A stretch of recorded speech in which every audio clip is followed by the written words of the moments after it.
Sir నమస్కారం sir. నమస్తే అండి. సార్ జైలుకెళ్ళిన పోసాని కృష్ణమురళి గారి ఆరోగ్యం అంత బాలేదని, అస్వస్థతకు గురయ్యారని జెప్పేసి కొన్ని కథనాలు ప్రచారం అవుతున్నాయి. అండ్ హార్ట్ అటాక్ వచ్చిందని జెప్పేసి కొన్ని కథనాలైతే ప్రచారంలో ఉన్నాయి సార్. అసలు ఆయన ఆరోగ్యాన్ని పరిస్థితి ఏ విధంగా ఉంది? మరి దీనికి సంబంధించి అప్డేట్స్ ఏంటి సార్? మీరేం జెప్తారు? అంటే ఆరోగ్యం బాలేదు చెప్తున్నారు. హ్మ్. హార్ట్ అటాక్ లాంటిది అంటే హార్ట్ ప్రాబ్లమ్ అనేది కూడా చెప్తున్నారు. మేబీ హార్ట్ ప్రాబ్లం అయి ఉండొచ్చు. హ్మ్. లేదు ఆయనకి జనరల్‌గా అనారోగ్యం ఉండుంటుంది. దాని తాలూకా ఇబ్బందులు ఏవో పడుతున్నాడు. అలాగే మన వంశీకి సంబంధించి కూడా అవే చెప్పారు కదా ఆవిడ. ఆయన కింద పడుకోలేరు. హ్మ్. అలాగే ఆయనకి రకరకాల సమస్యలున్నాయి. వెన్నుపూసకు సంబంధించిన సమస్య ఉంది. అందుకని ఆయన కింద పడుకోలేరు. అలాగే సఫకేషన్‌కి గురవుతారేమో గదిలో ఉండి. ఇలా మాట్లాడారు ఆవిడ. దాదాపు అలాంటి కండిషన్సే ఈయనకి ఉండుండొచ్చు. అంటే వీళ్ళందరూ ఒక లైఫ్‌కి అలవాటు పడి, ఇంకొక లైఫ్‌లోకి ట్రాన్స్‌ఫర్ అయినప్పుడు అక్కడ కొన్ని జనరల్ ప్రాబ్లమ్స్ ఉంటాయి. నిద్ర పట్టకపోవడం ఇలాంటివి సహజంగా ఉంటాయి. ఆలోచనలు, ప్రెషర్‌లు అంటే ఎలా ఎలా అవుతుంది? ఏం జరుగుతుంది? మనం ఇక్కడి నుంచి బయటికెళ్ళగలమా? లేదా? అనేటువంటి ఒక సందేహం జైల్లో ఉన్నటువంటి ప్రతి ఒక్కడికి ఉంటుంది. అంటే వీళ్ళ జీవితం వేరే వాళ్ళ నిర్ణయాల మీద ఆధారపడి ఉంటుంది. ఆ నిర్ణయాలు నేరుగా తెలియవు వీళ్ళకి. వీళ్ళు డీల్ చేయరు. వీళ్ళు డీల్ చేసే వ్యవహారాలైతే వీళ్ళకి తెలుస్తాయి.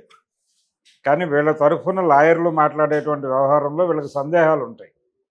ఈ సందేహాలతో టెన్షన్స్ ఉంటాయి. అందుకని సహజంగా జైల్లో ఉన్న వాళ్ళకి కొంచెం బీపీ ఎక్కువ ఉంటుంది.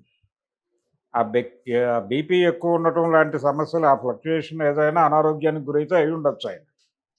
హాస్పిటల్స్ ఉంటాయి. అయితే ఈయన్ని సబ్ జైల్లో ఉంచారు. ఇక్కడ నుంచి ఆయన మేబీ షిఫ్ట్ చేసి కడప సెంట్రల్ జైలుకి గనక తీసుకెళ్ళగలిగితే అక్కడ బెటర్ వైద్యం ఉంటుంది. లోపలే హాస్పిటల్ ఉంటుంది. చూసుకుంటారు డాక్టర్లు.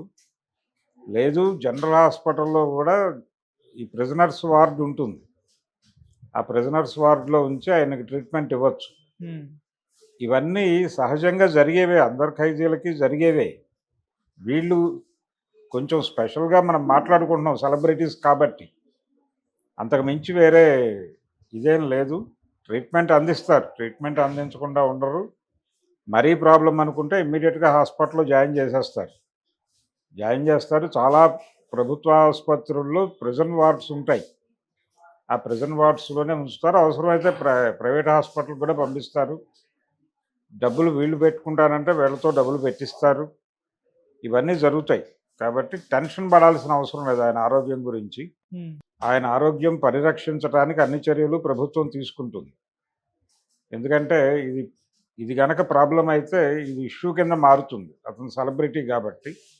అందుకని మిగిలిన ఖైదీలకు తీసుకునే శ్రద్ధ కంటే కొంచెం ఎక్కువే తీసుకోవచ్చు.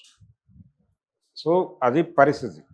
జనరల్‌గా అనారోగ్యము ఈ హెల్త్ గ్రౌండ్స్‌లో బెయిల్ అడగటానికి కొన్ని ప్రయత్నాలు జరుగుతాయి. అలా కూడా చూడొచ్చు దీన్ని. హెల్త్ గ్రౌండ్స్‌లో ఏదైనా బెయిల్ కోసం ట్రై చేస్తున్నారా? ఈ సహజంగా జరిగేటువంటి ఈ బీపీ ఫ్లక్చుయేషన్స్ ఇవన్నిటిని అలా చూపించే హ్మ్. ప్రొజెక్ట్ చేసే ప్రయత్నం ఏదన్నా జరుగుతోందా అనేది చూడాలి గానీ, హ్మ్. ప్రిపేర్ అయి ఉండటం మంచిది. ఆయన పెద్ద ఏజే అయినప్పటికీ, ఆయనకు కొన్ని ఇబ్బందులు ఉన్నప్పటికీ భరించక తప్పని పరిస్థితి ఉన్నప్పుడు భరించాలి. ధైర్యంగా ఎదుర్కోవాలి. ధైర్యంగా ఎదుర్కొని ఆ ఉన్న పరిస్థితులకి అడ్జస్ట్ అయ్యి, ఆ పోరాటాన్ని కొనసాగించాల్సి ఉంటుంది. హ్మ్. అయితే ఆయన కండిషన్ అలా కనిపించట్లేదు. ఆయన అప్రూవర్‌గా మారే మూడ్‌లో ఉన్నట్టుగా అనిపిస్తోంది. అంటే అండర్‌టేకింగ్ రాయటానికి కూడా సిద్ధంగా ఉన్నట్టున్నాడు ఆయన. ఆల్రెడీ వేరే ఎవరో ప్రమేయంతో చేశాను తప్ప నా జ్ఞానం కాదది అని చెప్పే ప్రయత్నం చేశాడు ఆయన. Sajjala and team. వైఎస్ఆర్‌సీపీ నాయకత్వం ఏం చెప్తే అది చేశాను నేనని చెప్తున్నాడు. కానీ ఈయన ఇంటెన్షనల్‌గా ఎందుకున్నాడక్కడ అనేది చెప్పట్లా. నువ్వు అది చదవటం నీకు ఇష్టం లేనప్పుడు, నీ మెథడ్ యాక్సెప్ట్ చేయనప్పుడు నువ్వు చదవవు కదా! అప్పుడు అది నీకు నచ్చకపోయి ఉంటే అక్కడ పడేసి నువ్వు బయటకొచ్చేయాలి కదా! ఆ పార్టీ నుంచి. ఇలాంటివి నాకెందుకు ఇస్తారు, చదివిస్తారు అని.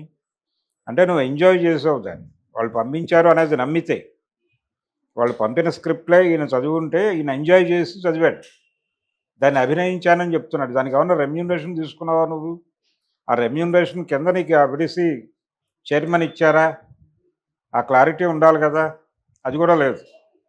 ఊరికేనే వేరే వాళ్ళ మీద నెపం వేయటం కోసం మాట్లాడాడు తప్ప ఆ మాట్లాడిన మాటలని వారి స్వయం కృషి, ఉమ్, వారి జ్ఞానంతోనే వారు మాట్లాడారు, వేరే వారి జ్ఞానంతో కాదు.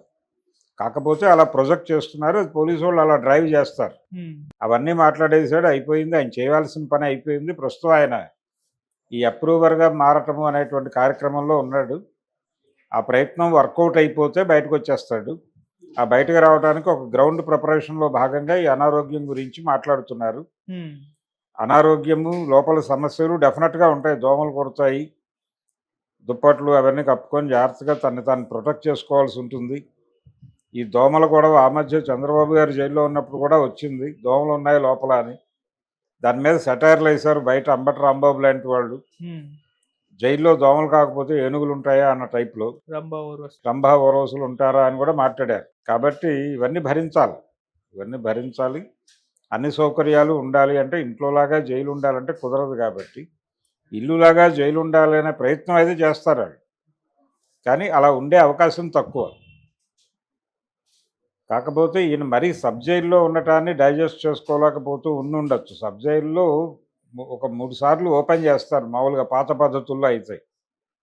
మార్నింగ్ ఒకసారి తీసి కాలకృత్యాలు తీర్చుకున్న తర్వాత మళ్ళీ లోపల పంపించి మధ్యాహ్నం భోజనం టైంలో తీసి, భోజనం తర్వాత మళ్ళీ ఒక 1 అవర్ బయట నుంచి లోపల పెట్టేసి మళ్ళీ ఈవినింగ్ తీసి, ఈవినింగ్ భోజనాలు పట్టుకెళ్ళిపోయిన తర్వాత క్లోజ్ చేస్తారు. ఉమ్, అందుకని ఎక్కువ టైం లాకప్లో ఉండాల్సి వస్తుంది. ఆ ఎక్కువ టైం లాకప్లో ఉండటం ఏదైనా సఫికేషన్గా ఆయన ఫీల్ అవుతూ ఉండొచ్చు. అయితే వల్లభనేని వంశీ విషయంలో అది ఆ ప్రాబ్లం ఉండదు, ఎందుకంటే ఆయన విజయవాడ జైల్లో ఉన్నాడు కాబట్టి ఆయన డెఫినెట్గా బయటే తిరుగుతాడు. అది ఓపెన్గానే తిరిగి సాయంత్రం ఎప్పుడో 6:20 తర్వాత మాత్రమే లాకప్ వేస్తారు. సో అప్పటి వరకు ఉదయం నుంచి సాయంత్రం వరకు ఆయన హ్యాపీగా బయట తిరగవచ్చు. ఓకే. అందుకని ఆయనకి సఫికేషన్ గొడవ లేదు. ఉమ్, కానీ ఆయన కూడా గదిలో ఉండి సఫికేట్ అవుతున్నాడు అని వాళ్ళ ఆవిడ గారు కంగారు పడుతున్నారు పాపం. అయితే ఇక్కడ ఇంకా పోసాని గురించి ఇండస్ట్రీ నుంచి ఎవరు మాట్లాడట్లేదు.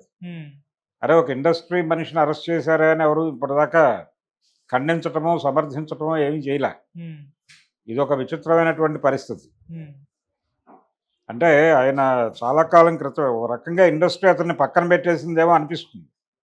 ఇండస్ట్రీ ప్రో తెలుగుదేశం ఉంది, ఇండస్ట్రీ మీద ఇప్పటికీ కమ్మ జెండా ఎగురుతోంది అనుకుంటే పోసాని కృష్ణమురళి దాదాపు 8 నెలలు దాటిపోయింది ఆయన తెల్ల జెండా ఎగరేసి నాకు రాజకీయాలు లేవు, నేను సినిమాల్లో తిరిగి పనిచేస్తాను అన్నప్పటికీ ఎవరూ పిలవట్లేదు.